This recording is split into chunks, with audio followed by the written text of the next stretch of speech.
एक ऐसा इंसान जो अचानक से ही बन गया लोगों का भगवान, और उसके हाथों में है एक ऐसा पर्चा जो पल भर में ही किसी की भी जीवन कहानी बता देता है।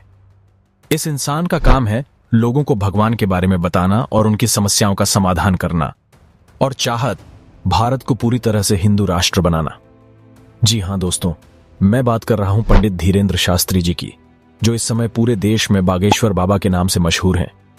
अगर बागेश्वर बाबा का दरबार लगता है तो लाखों की तादाद में जनता उनके प्रवचन सुनने पहुंच जाती है।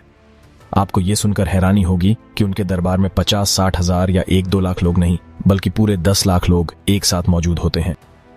पंडित धीरेंद्र शास्त्री जी भगवान हनुमान के भक्त हैं। वो आए दिन अपने दरबार में हनुमान जी का ही गुणगान करते हैं, लेकिन उनकी इतनी ज्यादा पॉपुलैरिटी का कारण ये नहीं बल्कि कुछ और है। दरअसल 26 साल के पंडित धीरेंद्र शास्त्री जी के अंदर एक ऐसी शक्ति है जो उन्हें सबसे अलग बनाती है, और यही इनकी पॉपुलैरिटी का रीजन है। शास्त्री जी के दरबार में जिस किसी की भी अर्जी लगती है, शास्त्री जी उसका प्रेजेंट, पास्ट और फ्यूचर सब कुछ बिल्कुल सटीक बता देते हैं। वो भक्तों के आने से पहले ही उनके नाम और उनकी समस्याओं के हल का एक पर्चा तैयार रखते हैं। उनके पर्चे पर लिखे गए सभी सवाल और उनके जवाब एकदम सही साबित होते हैं। भक्तों को शास्त्री जी पर पूरा विश्वास है और शास्त्री जी को अपनी इस शक्ति पर, जिसे वह सनातन धर्म की ताकत बताते हैं। लेकिन क्या शास्त्री जी फ्रॉड हैं? क्या पर्चे के पीछे लिखी लाइनों में उनके अपने आदमियों की डिटेल्स रहती हैं? वेट, ऐसा मैं नहीं कह रहा। ऐसा वो लोग मानते हैं जो बागेश्वर धाम के विरोधी हैं। शास्त्री जी का जन्म 5 जुलाई 1996 को मध्य प्रदेश में छतरपुर जिले के गढ़ा गांव में हुआ था। वो एक सामान्य गरीब परिवार से ताल्लुक रखते हैं और उनका बचपन भी गढ़ा गांव में ही बीता है। शुरुआती पढ़ाई लिखाई के लिए वो अपने गांव के ही सरकारी स्कूल में गए। शास्त्री जी के पिताजी पुजारी थे और उनके अनुसार बागेश्वर धाम की सेवा शास्त्री जी की 3 पीढ़ियों से की जा रही है। संपत्ति के तौर पर शास्त्री जी के पास एक मोटरसाइकिल है। उसके अलावा जितने भी दान, दक्षिणा या चढ़ावा मिलता है, वह सब बागेश्वर धाम की सेवा में उपयोग होता है। शास्त्री जी के अनुसार उन्होंने 9 एकड़ जमीन खरीदी है, जिस पर वह कैंसर जैसी बड़ी बीमारी के हॉस्पिटल का कंस्ट्रक्शन कर रहे हैं।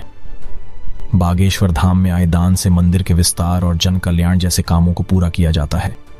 बागेश्वर धाम मध्य प्रदेश के छतरपुर जिले में भगवान हनुमान जी को समर्पित एक हिंदू तीर्थ स्थल है। बागेश्वर धाम में शास्त्री जी एक दिव्य दरबार का आयोजन करते हैं, जहां ऐसे देखने को मिलता है कि वह अपनी शक्तियों से लोगों की सभी शारीरिक, मानसिक, आर्थिक और सामाजिक पीड़ाओं को ठीक करते हैं। हालांकि वो अपनी इन शक्तियों को कोई चमत्कार नहीं मानते। शास्त्री जी बताते हैं कि वो ना तो किसी देवता के अवतार हैं और ना ही कोई तांत्रिक हैं। अपने आप को एक साधारण मनुष्य बताने वाले शास्त्री जी कहते हैं कि उनके ऊपर भगवान हनुमान जी की कृपा और सन्यासी बाबाओं के आशीर्वाद की सिद्धियां हैं। ऐसा माना जाता है कि साधना के माध्यम से उन्हें कुछ दिव्य शक्तियां प्राप्त हुई हैं।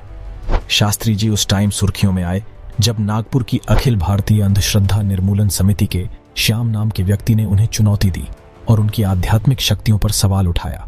उस व्यक्ति ने शास्त्री पर अंधविश्वास को बढ़ावा देने का भी आरोप लगाया। जब मीडिया में विवाद शुरू हुआ तो शास्त्री जी ने उस व्यक्ति को अपने दिव्य दरबार में आमंत्रित किया और वो जो भी जानना चाहते हैं उनसे पूछने के लिए कहा। 22 जनवरी 2023 को कई हिंदू संगठनों ने बागेश्वर धाम सरकार के प्रमुख पुजारी धीरेंद्र कृष्ण शास्त्री का समर्थन किया। 25 जनवरी 2023 को नागपुर पुलिस ने धीरेंद्र शास्त्री को नागपुर में सार्वजनिक कार्यक्रमों में अंधविश्वासी गतिविधियों को बढ़ावा देने के आरोप में क्लीन चिट दे दी।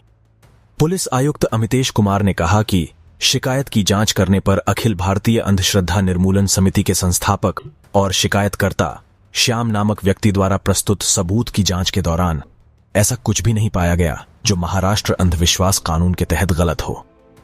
लेकिन शास्त्री जी अब चर्चाओं में आ चुके थे। इंटरनेट पर उनकी हजारों वीडियोस वायरल होने लगीं।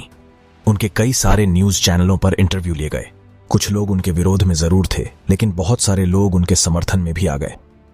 हालात ऐसे हो गए कि बागेश्वर बाबा के दरबार में पूरे 10 लाख भक्त डेली के आने लगे। वो कहीं भी जाएं, उनके दर्शन के लिए इतनी भीड़ उमड़ने लगती कि रस्तों पर लंबे लंबे जैम लग जाते। शास्त्री जी ने अपने धाम में अन्नपूर्णा रसोई की स्थापना की है, जहां भक्तों के लिए फ्री खाना और प्रसाद का अरेंजमेंट किया जाता है।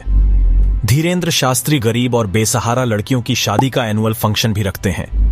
वह प्राचीन वैदिक अध्ययन और संस्कृत को बढ़ावा देने के लिए एक वैदिक गुरुकुल की स्थापना भी कर रहे हैं। कुल मिलाकर पंडित धीरेन्द्र कृष्ण शास्त्री जी अपनी शक्तियों का इस्तेमाल अच्छे कामों और लोगों की भलाई के लिए कर रहे हैं। और उनकी शक्तियों को छोड़कर अगर उनको मानने या ना मानने वालों की बात की जाए तो अगर कोई पर्सन अपने धर्म का प्रचार कर भी रहा है तो उससे किसी को भी कोई परेशानी नहीं होनी चाहिए। आपकी इस बारे में क्या राय है हमें कमेंट में जरूर बताना। अगर वीडियो पसंद आई हो तो वीडियो को लाइक जरूर करना। तो दोस्तों आज के लिए बस इतना ही। जल्दी ही मिलेंगे एक नई वीडियो के साथ, तब तक के लिए गुड बाय।